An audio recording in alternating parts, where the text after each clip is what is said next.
ಯಾವತ್ತೂ ಯಾರು ಕೂಡ ಅರಣ್ಯದೊಳಗೆ ಹೋಗಬಾರ್ದು. ಕಾರಣವೇನೆಂದರೆ ಅನೇಕ ಮನುಷ್ಯನ ಮೇಲೆ ದಾಳಿ ಮಾಡುವಂಥ ಪ್ರಾಣಿಗಳು ನಿಗೂಢ ರಹಸ್ಯವಾಗಿ ಅಡಗಿರ್ತಾವೆ. ಅಲ್ಲಿ ಯಾರು ಹೋಗ್ಬೇಕು ಅರಣ್ಯದಲ್ಲಿ ಅಂದ್ರೆ, ಈ ಅರಣ್ಯ ಭೂಪ್ರಾಂತದರಿಗಿರ್ತಕ್ಕಂಥ ಜನಗಳಿಗೆ ಮಾತ್ರ ಅದು ಅನುಭವ ಇರ್ತೈತಿ. ಇನ್ನು ಬಾಕಿ ವ್ಯಕ್ತಿಗಳು ಯಾವತ್ತಿಗೂ ಹೊಸ್ದಾಗಿ ಹೋಗೋ ಅಂತಾರೆ ಅರಣ್ಯದೊಳಗೆ ಎಂದೂ ಹೋಗಬಾರ್ದು.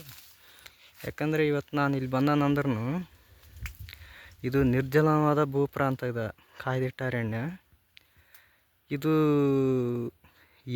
ಆಗ್ಬೇಕಂದ್ರೆ 3 ಕಿಲೋಮೀಟ್ರ್ ಹೋಗ್ಬೇಕು ಹೊರಕ್ಕೆ. ನಾನು ಆಕಸ್ಮಿಕವಾಗಿ ಅರಣ್ಯದೊಳಗೆ ಬಂದರು, ಯಾವುದೋ ಹಾವು ಏನೋ ಕಚ್ತು, ಅದಕ್ಕೆ ಔಷಧಿಲ್ಲ, ಅರಣ್ಯ ಬಿಟ್ಟು ಹೊರ ಬರೋತ್ತಿಗೆ ಮನುಷ್ಯನಿಗೆ ಸಾವು ಸಂಭವಿಸ್ತೈತಿ.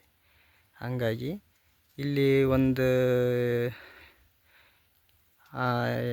ಹೇಳ್ಬೇಕಂದ್ರೆ, ಇಲ್ಲಿ ನನಗೆ ಹಾವು ಏನಾದರೂ ಅಟ್ಯಾಕ್ ಮಾಡಿದ್ರೂ ಕೂಡ ಅದಕ್ಕೆ ಔಷಧಿ ಇದೆ ನಮ್ಮತಾಗ.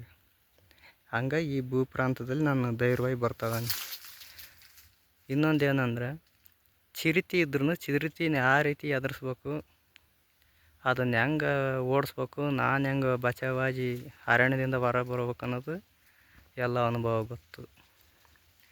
ಹಾಗಾಗಿ ಯಾರು ಕೂಡ ಯಾವುದೇ ಒಂದು ಅರಣ್ಯ ಐತಿ, ಲೊಕೇಶನ್ ಚೆನ್ನಾಗೈತಿ ಅಂತ ನೋಡೋಕೆ ಯಾವತ್ತಿಗೂ ಹೋಗಬಾರ್ದು. ಭಾರಿ ಅಪಾಯಕಾರಿ. ಆ ಅರಣ್ಯದ ಸಣ್ಣರಿದ್ದಂಗೆ ಅರಣ್ಯದಲ್ಲಿ ಸುತ್ತಾಡಿದಂಥ ಅನುಭವಿಗಳು ಮಾತ್ರ ಓಡಾಡಬೇಕು.